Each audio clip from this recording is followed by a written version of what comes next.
Hi there, good morning. Good morning, good morning, good morning. Dr. Vern, and today is Thursday. Actually, it's September the 14th. We are really moving on. And you know what? We're going to continue to move on. God bless you. It's so good to be with you this morning. So good to see all of you. Come on, join me. Let someone know that I'm here. I'm waiting on you. I'm waiting on you. Yep, yep, you. No, share. I love it when you share. And for those of you who do share, I truly appreciate you sharing the video. I really do appreciate you sharing the video. A few more minutes, come on in. This is touchdown. Hashtag Dr. Vern, hashtag Real Talk. And we're going to score today. We score every day. We score every time we come together. Tuesdays and Thursdays, we score. And every day we score because we're putting into practice those things that we are being motivated or inspired with, right? Yeah, right. So good morning to all of you. Again, it's so good to see you. They that dwell in the secret place of the Most High shall abide under the shadows of the Almighty. That's fact. That's fact. Where's your secret place? Where's your secret place? My secret place is the shadow of the Almighty. And remember, God is with us. Why? Because God is in us. Do you not know that you are the temple of God's Spirit, that He dwells within you? 1 Corinthians 3:16. God is with us because God is in us. Good morning, good morning, good morning to you. Good morning to you. I said last time when we were together that we were going to talk a little bit about being taken for granted. Have you ever been taken for granted? I know I have, yeah. I've been taken for granted before. As a matter of fact, I've been taken for granted over and over and over again. I can recall many times, numerous occasions where I've been taken for granted in situations and relationships and just showing up.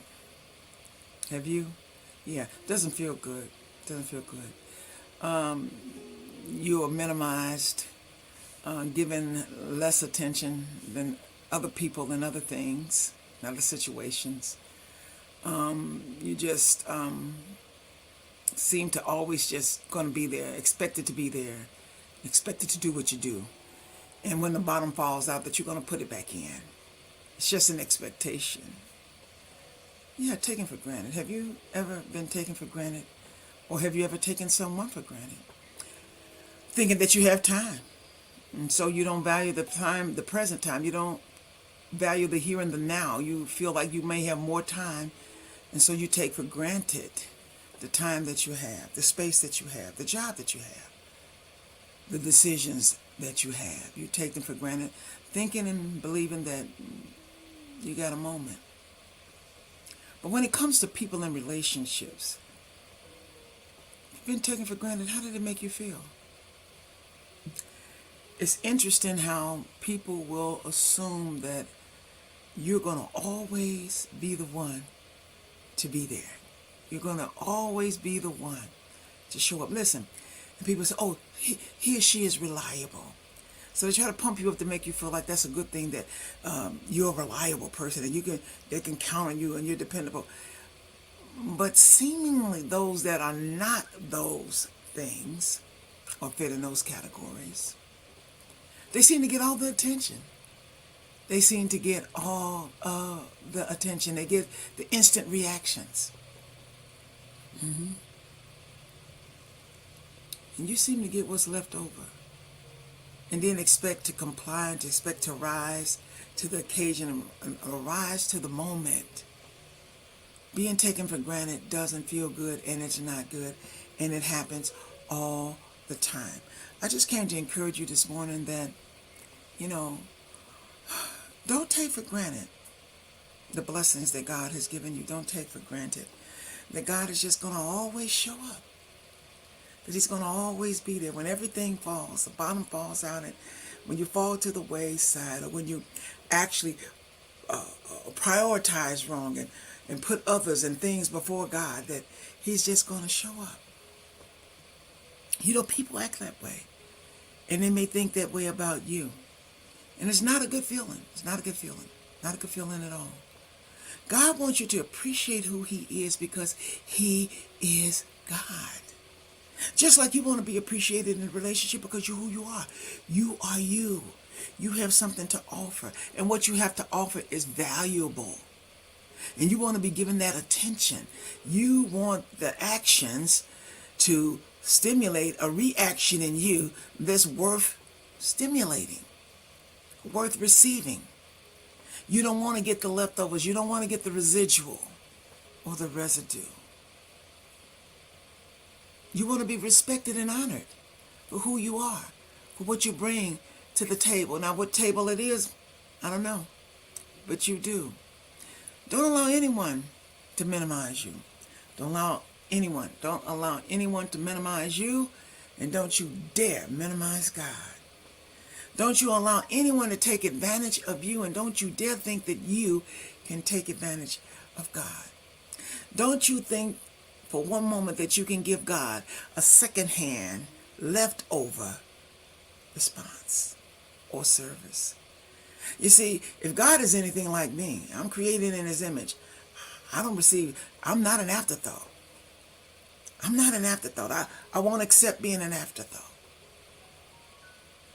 Oh, I don't mean that someone may consider someone to do a thing and then that didn't work out and then they consider you. That's not what I'm talking about. That happens. But always being put second fiddle or being second fiddle to something or someone else. Never given an opportunity to spend the time that I need to share my heart or to put out what I need to put out. You're always rushing away or moving away to meet the other person. And you know that person shows up only when it's beneficial for them. But there you are. You're always there. And that's the reason why.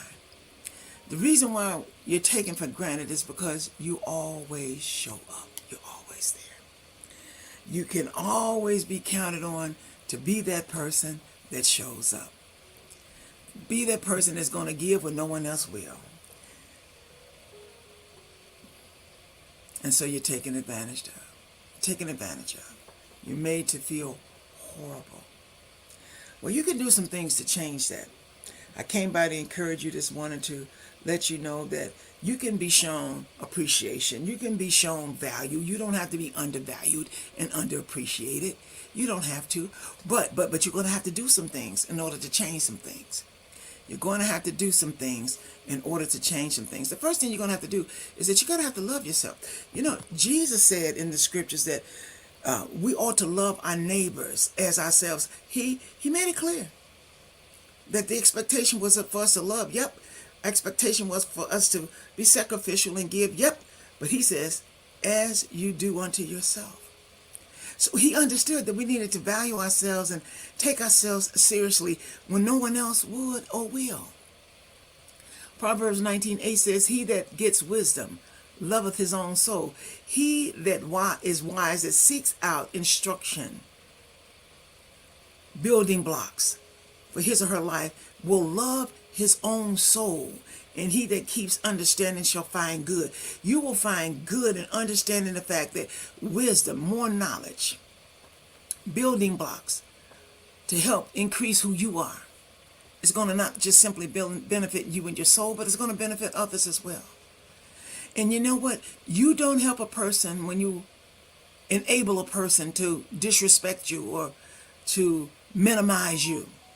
That's not helping that person. No, that's not helping that person at all. And you can stop it. Well, you said, Doc, well, how do you do that? How do you do that?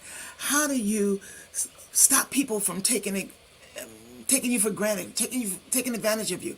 But more importantly and specifically, taking you for granted. How do you stop it? Well, the first thing you need to do is to stop showing up. Yeah, stop showing up. Stop being the one that is thought to be the one that will show up every time, no matter what. Flip the script. Lay back sometimes and allow the timber to fall. Stop showing up. The second thing is to be absent. Be absent. You don't have to be present for everything. You don't have to be present to show your support to everything. People should know who you are, about what you are, and what you present, and what you put forth. You don't have to show up for everything. Absence is presence. Absence is presence. When you're not there, then people begin to wonder why you aren't there. And then they begin to look and search around and grope for your presence, because it brings a sense of comfort and security to them. So you're going to have to stop showing up, and you're going to have to be absent, because absence is equal to or equates presence. The other thing you're going to have to do is take control of your life. See, when you take control of your life, you understand what makes you feel good and what makes you feel bad. What increases or elevates your spirit, or what oppresses your spirit. You have to take control of it. You cannot assume that someone is doing something to you. Anything that is done to you is what you have allowed to be done to you. I didn't say you deserved it. I didn't say that the person should do it. But when you continue to stay in a situation and allow it, that means you're allowing that person to control you. You must take control of your life and put a stop to it. You got to learn a foreign language. Yeah, you got to learn a foreign language. I know some of you said, well, I really don't want to go back to learning. I don't really want to go back to school and all of those things, Doc. Yeah, you gotta learn a foreign language, and it's really simple. It's words that you really already know. And the words are no, not this time. Nope. You see, your energy belongs to you. And when you continuously allow someone to sap the energy out of you, and you give the energy that you have out of you, knowing and feeling the way that you do, that you're not being appreciated, that you're being the second fiddle or the afterthought, it drains you of your energy. Learn a language that people don't really or not really accustomed to hearing. And when they ask you or come to you or expect of you, simply say, no, not this time. And learn to say no, nope, not this time, without putting in a prefix or a suffix. Now, what do I mean? You don't have to give a speech as to why you can't. And you don't have to give a speech of why you won't. Let your no be no. The Bible said, let your yes be yes and your no be no. No, that's it. I can't. You don't have to give a reason. You don't have to give an excuse. You just have to simply learn this language and master it. And the last thing you have to do, you have to trust that God is leading and guiding you. That God wants you to be the very best that you can be. You know, we often think that we're pleasing God when we deplete ourselves. Listen, God wants you to be whole so that he can squeeze all the juice out of your lemon. He doesn't want you coming to him broken and depleted and cracked up and depressed, oppressed, feeling bad, feeling less than. He wants you to be whole. He wants you to be made whole. He wants you to be made whole. He created you in his very image. He shaped you and he formed you. You are important, and you should not allow anyone to take you for granted. Not in your home, not in any relationship, not on your job, not your friends, not your community. Nothing, no one should allow anyone to take advantage of them and take them for granted. If they don't value you in the present, they can't value you in the past. If they minimized you now, they need to minimize you later, because you have and you will move on. Don't take God for granted. As we close, I wanted to close with this. You see, you know how you feel when you're taken for granted just because you'll give, they come to you. Just because you'll say yes, they come to you. Just because you'll show up, they call on you. Just because you don't ask for a stipend or an honorarium of sorts, they call on you. Expect you. Well, let's not do God that way either. God, he wakes us up every morning. If you're 30s, for 30-something years, he's gotten you up out of the bed.